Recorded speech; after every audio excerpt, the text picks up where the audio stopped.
This can be compared to approximately 76 adoptions in the previous year.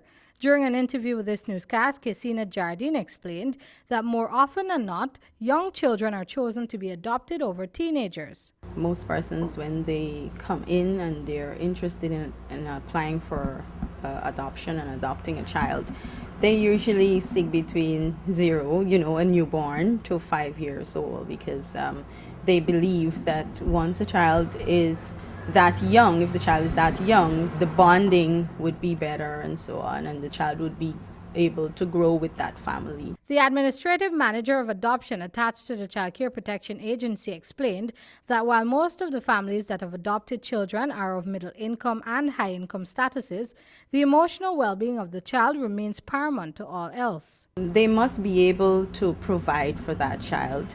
They must have bonding with that child.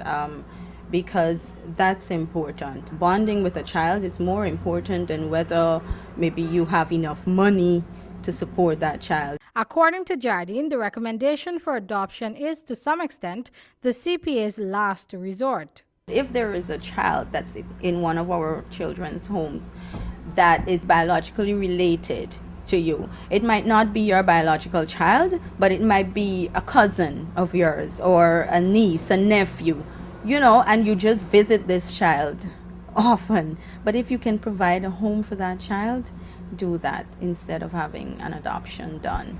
Even though adoption is permanent, Jardine said that there have been cases where children have been revoked from the care of their adopted families due to issues involving abuse.